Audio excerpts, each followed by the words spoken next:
અશોક જીરાવાલા મુજબ સુરતનો કાપડ વેપાર દુબઈ મારફતે 45 જેટલા દેશો સાથે સંકળાયેલો છે। આ દેશોમાં મેન મેડ ફાઇબર બુરખાનું કાપડ સલવાર કમીઝની નિકાસ કરવામાં આવે છે। ખાડી દેશોમાં સુરતના કાપડ માટે મોટા બજારો હોવાથી યુદ્ધની સ્થિતિની સીધી અસર થશે। જો આ યુદ્ધ લાંબુ ચાલશે તો 100% ટેક્સટાઇલ ઉદ્યોગને મોટું નુકસાન થવાનું છે, કારણ કે વાયા દુબઈ આપણે બધો જ વેપાર અરબ અમીરાતમાં 45 દેશો સાથે કરી રહ્યા છીએ, તો એની સીધી અસર સુરત શહેરના ટેક્સટાઇલ ઉદ્યોગને થવાની છે। કારણ કે એમાં આપણે મેનમેડ ફાઇબર છે, બુરખાનું કાપડથી માંડીને સલવાર કમીઝ પણ આપણે અહીંયાથી મોકલી રહ્યા છીએ। તો હું માનું છું કે મોટું માર્કેટ જે આપણું છે એ દુબઈ પણ છે ને અરબ અમીરાત પણ છે, અને લઈને જો યુદ્ધ લાંબુ ચાલે તો બહુ મોટું નુકસાન થાય। રાજકોટમાંથી Iran, Iraq, Saudi Arabia, Kuwait સહિતના દેશોમાંથી મોટા પ્રમાણમાં ઓટો પાર્ટ્સની નિકાસ કરવામાં આવે છે।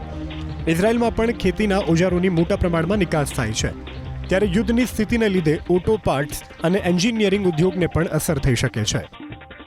પરિસ્થિતિ ખૂબ વિકટ બની ગઈ છે અને આ યુદ્ધ જો લાંબુ ચાલશે તો 100% રાજકોટને અને દેશને ખૂબ મોટા પ્રમાણમાં નુકસાન થશે અને આપણા ઓઇલના જથ્થાને પણ આપણા વડાપ્રધાનશ્રીએ કીધું છે એવી રીતે આપણી પાસે રિઝર્વ સ્ટોક છે, પણ જો લાંબુ ચાલે તો આ પણ આપને પ્રશ્ન આવે, ઓઇલ ડીઝલના પેટ્રોલના ભાવ વધી શકે છે, મેટલના ભાવ પણ વધી શકે છે અને એક પ્રકારની કટોકટીની નિર્માણ ઉદ્યોગ જગત માટે થઈ શકે।